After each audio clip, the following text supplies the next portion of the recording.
Subscribe now and press the bell icon. Never miss an update. नमस्कार मित्रों, स्वागत करता हूं सभी का इस YouTube चैनल पर। साथियों, टीचिंग मेथड की क्लास नंबर 77 आपके लिए लेकर आया हूं। मित्रों, लगभग ज़्यादा से ज़्यादा 10 क्लासें और बन सकती है, ज़्यादा से ज़्यादा। वैसे 10 क्लासें भी नहीं बनेगी टीचिंग मेथड की अब आपके। तो मित्रों, बिल्कुल अभिकर्मित अनुदेशन विधि की क्लास शुरू कर दी गई है और लगभग ये क्लास 3 या 4 क्लासेस इसकी ज़रूर बनेगी, क्योंकि अभिकर्मित अनुदेशन विधि के 4-5 प्रकार है। तो वो जो 5 प्रकार है उसको मैं अच्छी तरह से आपको बताने वाला हूँ।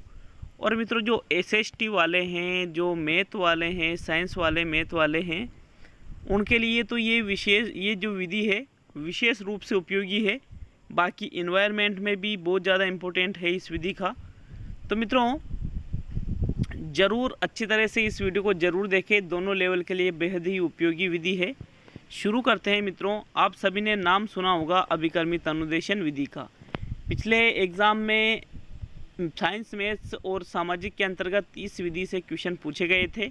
तो मित्रों, आपका कोई भी क्वेश्चन गलत नहीं होगा अगर आपने अभिकर्मित अनुदेशन विधि को पूरा पढ़ा।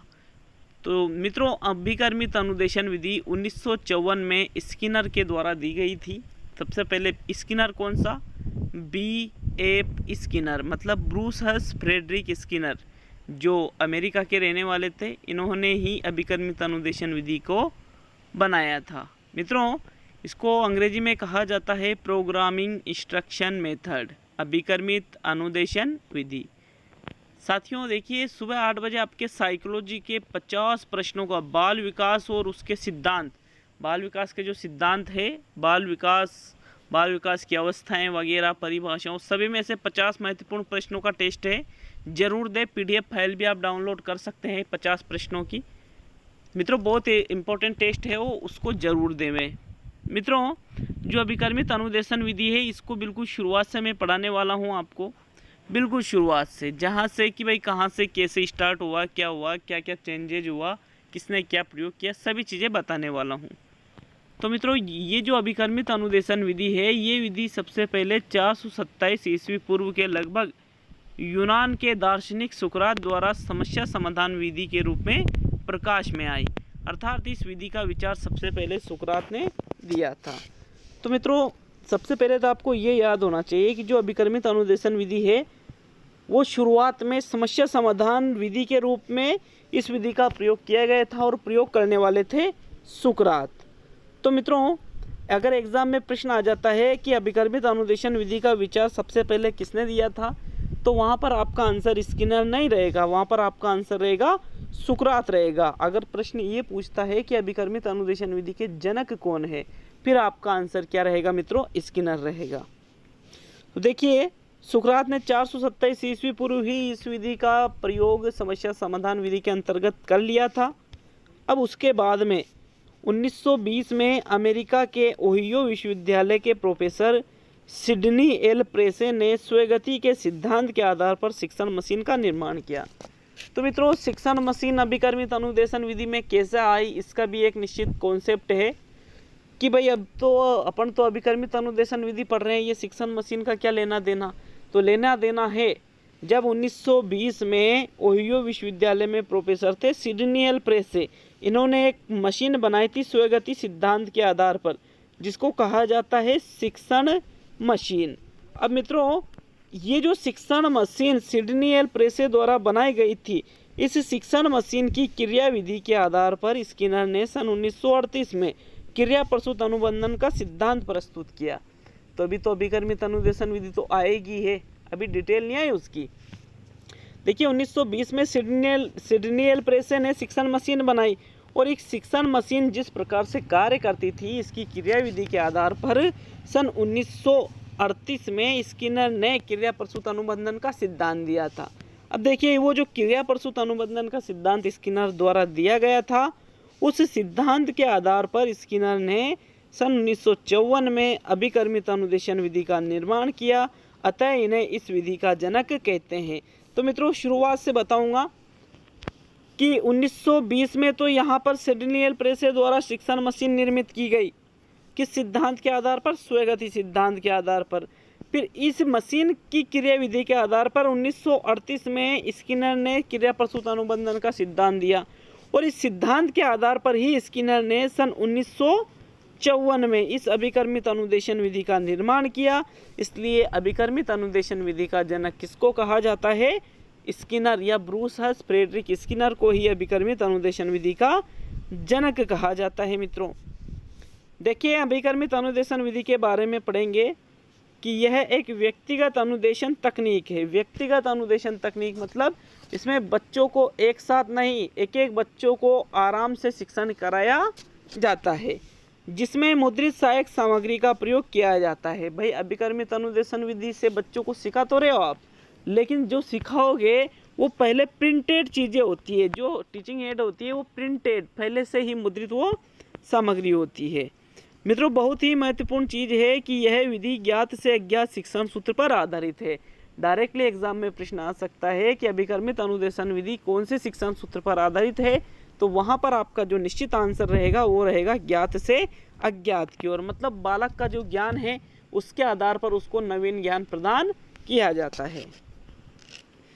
मित्रों इसका प्रयोग स्किनर ने सबसे पहले पशुओं पर किया था। सबसे पहले जो ये अभिकर्मित अनुदेशन विधि है इसका प्रयोग स्किनर ने किस पर किया था? सबसे पहले पशुओं पर किया था। साथियों भारत में इस विधि का आगमन सर्वप्रथम इलाहाबाद विश्वविद्यालय के सेंट्रल पेडालॉजिकल संस्थान में सन 1963 में हुआ। देखिए स्किनर ने तो इस विधि को 1954 में बनाया था और ये जो विधि है भारत में कहाँ पर आई? सबसे पहले इलाहाबाद विश्वविद्यालय में सेंट्रल पेडालॉजिकल संस्थान में। कब आई थी मित्रों? 1963 में। अब इसके बाद में सन 1965 में एनसीईआरटी ने इस विधि के आधार पर दिल्ली में 2 साप्ताहिक शैक्षिक कार्यक्रम आयोजित किए। तो मित्रों 1963 में ये इलाहाबाद विश्वविद्यालय के सेंट्रल पेडालॉजिकल गार्डन में तो आ गई, लेकिन उसके बाद में 2 साल बाद 1965 में मित्रों जो ये विधि थी इस विधि के आधार पर दिल्ली में 2 साप्ताहिक शैक्षिक कार्यक्रम भी आयोजित किए गए थे 1965 में। अब देखिए मित्रों बात करने वाले हैं अभिकर्मित अनुदेशन विधि के प्रकार। कितने इसके प्रकार होते हैं? तो मुख्य रूप से अभिकर्मित अनुदेशन विधि के 5 प्रकार है। एग्जाम में डायरेक्टली यहाँ से प्रश्न आ चुका है रीड के एग्जाम में कि अभिकर्मित अनुदेशन विधि के प्रकार कितने हैं और कौन कौन से प्रकार का निर्माण किसने किया। तो मित्रों पहला आता है रेखीय या आरोही अभिकर्मित अनुदेशन विधि। इसका निर्माण करने वाले थे स्किनर व जेम्स ली हॉलैंड।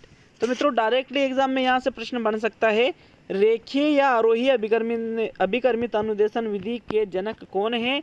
आंसर रहेगा आपका स्किनर व जेम्स ली हॉलैंड। साथियों दूसरा प्रकार है शाकीय अभिकर्मित अनुदेशन विधि जिसके जनक है नॉर्मन एन क्राउडर। तो मित्रों इसको भी मैं बहुत अच्छी तरह से आपको पढ़ाने वाला हूँ। तीसरा आता है अवरोही मैथेटिक्स अभिकर्मित अनुदेशन विधि जिसके जनक है थॉमस एफ गिलबर्ट। तो मित्रों ये तीसरा प्रकार है अभिकर्मित अनुदेशन का। और इसका चौथा प्रकार आता है कंप्यूटर सहायक अभिकर्मित अनुदेशन विधि जिसके जनक है डेनियल डेविस स्टालूरो। और पांचवा और अंतिम प्रकार इसका आता है स्वनिर्देशित अभिकर्मित अनुदेशन विधि जिसके जनक है फ्रेड एस केलर।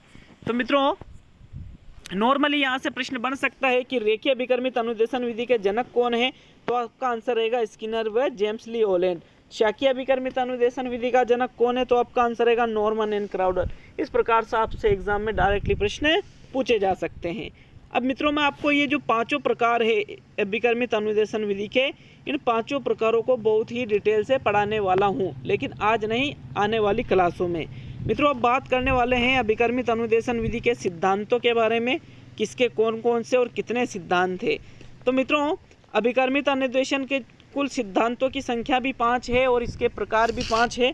कौन कौन से सिद्धांत है? पहला सिद्धांत आता है छोटे छोटे पदों का या लघु पदों का सिद्धांत। मतलब जो पाठ्य वस्तु बच्चों को पढ़ाई जाती है उसको छोटे छोटे भागों में बांट दिया जाता है और फिर उसको पढ़ा दिया जाता है।